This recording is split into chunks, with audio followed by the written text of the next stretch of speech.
Hey guys, welcome to the UF Disciple channel.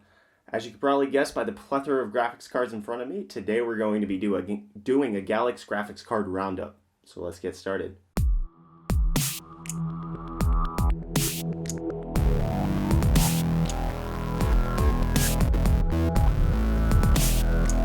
The point of this video is to give you a good idea of which Galax card is best for your needs.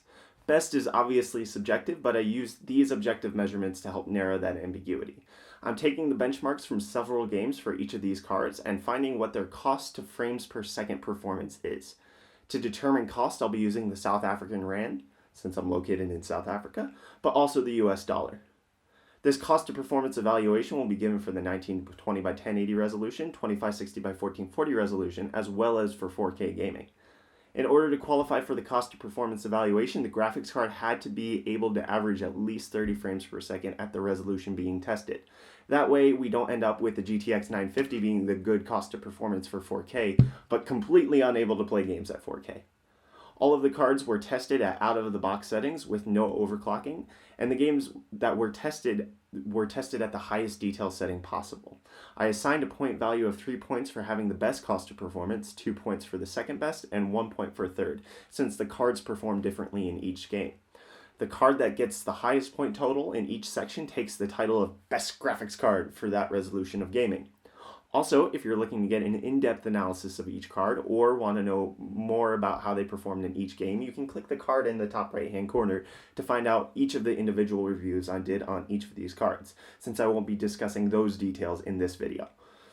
With the testing methodology out of the way, here are the cards that I tested. The Galax GTX 950 EXOC, the Galax GTX 960 EXOC 4GB edition, the GTX 970 EXOC, the GTX 970 Hall of Fame edition, and both the 980 and 980 Ti Hall of Fame editions. For benchmarking comparisons, I used Batman Arkham Knight, Crysis 3, Far Cry 4, Grand Theft Auto 5.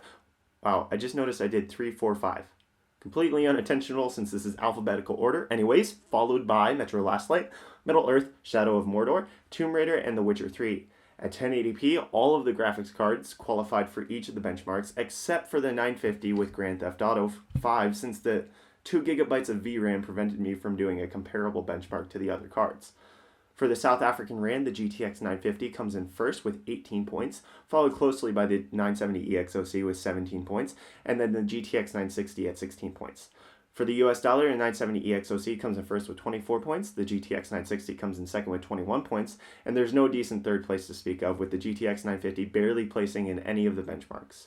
At 1440p gaming, a few of the benchmarks begin to disqualify some cards.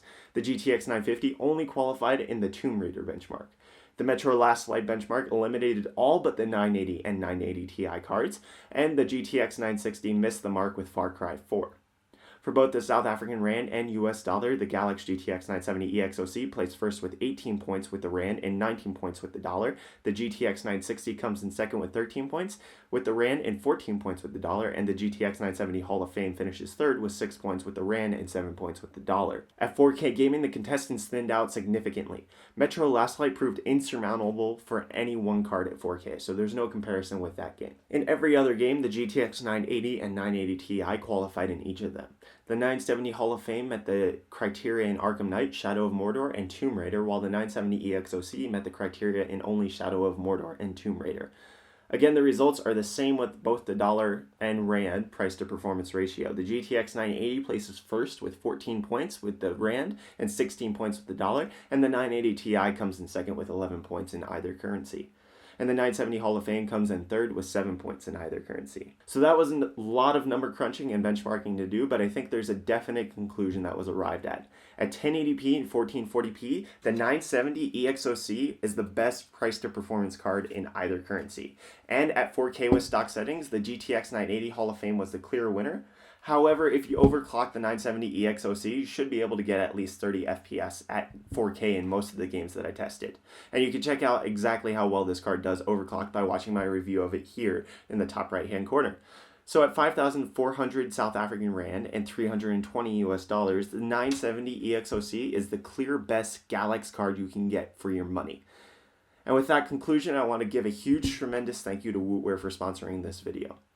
Without their help, I wouldn't have been able to get my hand on all of these cards that you see here. And if you don't already know, Wootware is a South African computer components retailer, and they provide excellent prices on every item they have in stock. In fact, they had the lowest prices on each of these cards in South Africa at the time of testing. If you want great price and phenomenal customer service and quick delivery, head on over to wootware.co.za and wood up your PC and life. So that's it from my Galax graphics card roundup video. Like this video if you found it helpful, dislike it if it was more disappointing than Telcom's internet service. And for those of you who are located in the United States, Telcom is basically Comcast, only worse. You can subscribe to stay up to date on all my latest tech-related videos that I produce, and you can also use my Amazon affiliate code down in the video description. That gives my channel a small monetary kickback whenever you buy things such as 6 graphics cards, maybe. So, and if you want to watch more of my stuff, you can click the card in the top right-hand corner to watch my unboxing and review of the Rogentech 8.0 CPU cooler. And I'll see you guys in the next video. Cheers.